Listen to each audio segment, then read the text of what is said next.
I think people don't want to talk about it because they're embarrassed or they're frightened to think about their own mortality or their relatives, mortality. So I think people should be upfront and be prepared.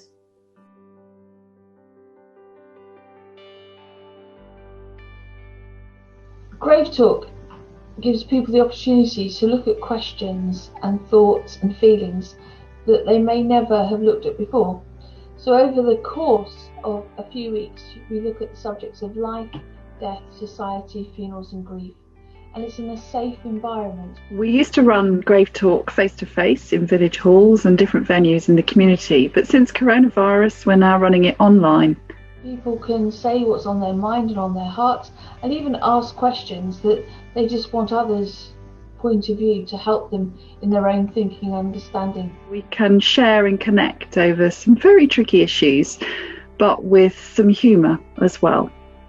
We have a final step called Equip, which looks at all the practicalities, the questions and the thoughts about running their own session in their own community.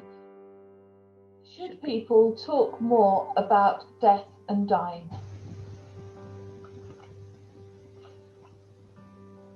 Yes, definitely.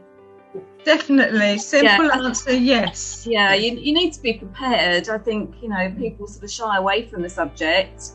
As I said before, working in a hospital, you don't shy away from it. You're talking about it all the time. It surrounds you all the time. So it's quite normal for us to talk about death and dying at home and at work. We shy away from those particular words, death and dying, and wrap them up in all sorts of euphemisms. And the more often that they're used, the less fearful perhaps they are for people.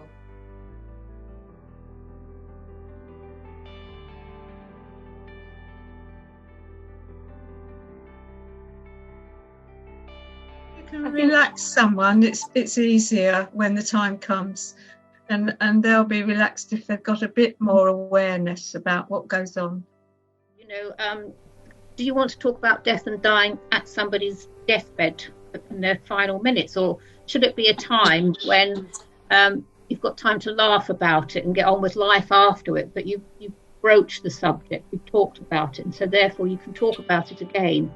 But it can be a bit depressing. I totally agree with talking about more about like death and dying, but I think there's a time that perhaps isn't right. For me personally, over this last year, I've had lots more conversations with younger people about it as well.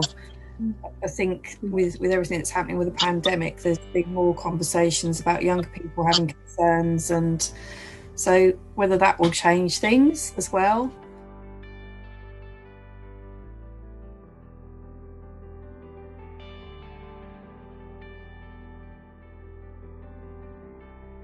I'm taking quite a lot of funerals at the moment, and so I meet people who are shocked and grieving about what's happened just a short while ago, and I'm sitting there talking to them about the funeral that they want to arrange, and usually at the moment it's for a mum or a dad, and they're so intent on giving them a good send-off of trying to remember what kind of funeral they wanted, to have had that conversation and possibly to have written some of it down would just make it so much easier for themselves, really.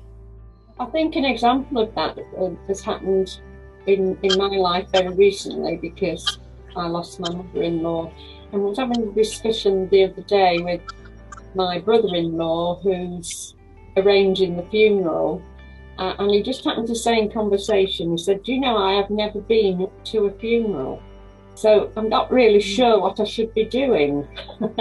And then during the conversation it came out that it made the intent that mother would be taken to the crematorium from the undertakers, and was astounded when I said to him, "You can't do that, she needs to be going from home.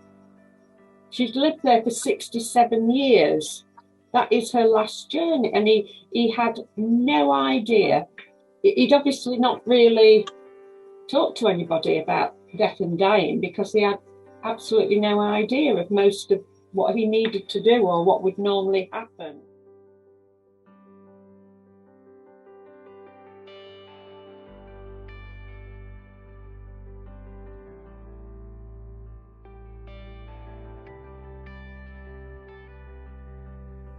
it's having those conversations, isn't it, in a safe environment, and in a having those conversations when it's not the urgency to have those conversations, yes, when somebody has died and all your emotions are put into that discussion.